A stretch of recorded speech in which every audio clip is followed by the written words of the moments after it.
नमस्कार दोस्तों, जय श्री राधे कृष्णा। आज हम आपके लिए कार्तिक महात्म्य का 9वां अध्याय लेकर आए हैं। अध्याय सुनने के बाद आप हमारे चैनल को सब्सक्राइब करें, बेल आइकन को प्रेस करें ताकि हमारी वीडियो की नोटिफिकेशन सबसे पहले आप तक पहुंचे। वीडियो को लाइक और शेयर जरूर करें। जो पढ़े सुनेगा इसे वह होगा भव से पार। श्री हरि कृपा से लिख रहा 9वां अध्याय का सार।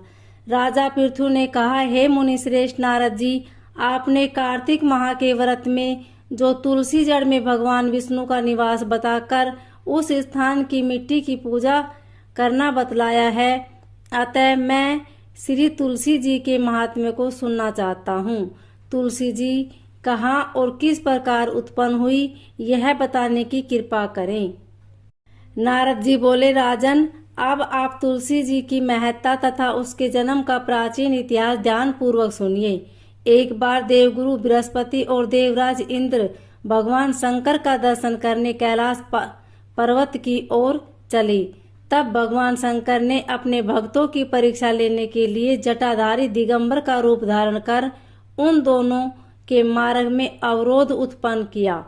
यद्यपि वह तेजस्वी, शांत, लंबी भुजा और चौड़ी छाती वाले गौर वर्ण अपने विशाल नेत्रों से युक्त तथा सिर पर जटा धारण किए वैसे ही बैठे थे, तथापि उन भगवान शंकर को न पहचान कर इंद्र ने उनसे उनका नाम व धाम आदि पूछते हुए कहा कि क्या भगवान शंकर अपने स्थान पर हैं या कहीं गए हुए हैं।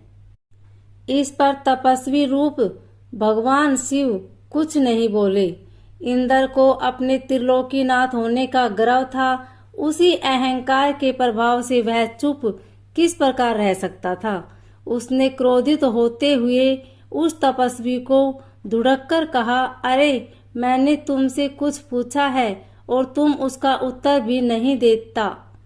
मैं अभी तुम पर वज्र का प्रहार करता हूँ, फिर देखता हूँ कि कौन तुम दुर्मति की रक्षा करता है।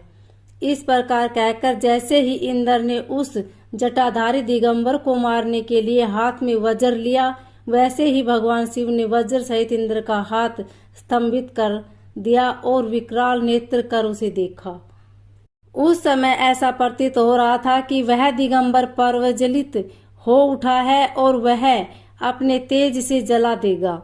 भुजाएं स्तंभित होने के कारण इंद्र दुखित होने के साथ साथ अत्यंत कुपित हो गया, परंतु उस जटाधारी दिगंबर को प्रज्वलित देखकर बृहस्पति जी ने उन्हें भगवान शंकर जानकर प्रणाम किया और दंडवत होकर उनकी स्तुति करने लगे।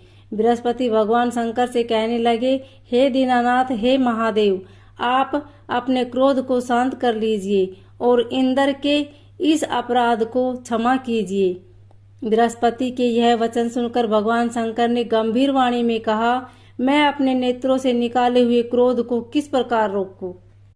तब बृहस्पति ने कहा, भगवान, आप अपना भक्त वत्सल्य नाम सार्थक करते हुए अपने भक्तों पर दया कीजिए। आप अपने इस तेज को अन्यत्र स्थापित कीजिए और इंद्र का उद्धार कीजिए। तब भगवान शंकर गुरु बृहस्पति से बोले, मैं तुम्हारी स्तुति से अत्यंत प्रसन्न हूँ। तुमने इंद्र को जीवन दान दिलवाया है। मुझे विश्वास है कि मेरे नेत्रों की अग्नि अब इंद्र को पीड़ित नहीं करेगी। बृहस्पति से इस प्रकार कहकर भगवान शिव ने अपने मस्तक से निकाले हुए अग्निमय तेज को अपने हाथों में ले लिया और फिर उसे क्षीर सागर में डाल दिया। तत्पश्चात भगवान शंकर अंतर्ध्यान हो गए। इस प्रकार जिसको जो जानने की कामना थी उसे जानकर इंद्र तथा बृहस्पति अपने अपने स्थान को चले गए। ओम नमो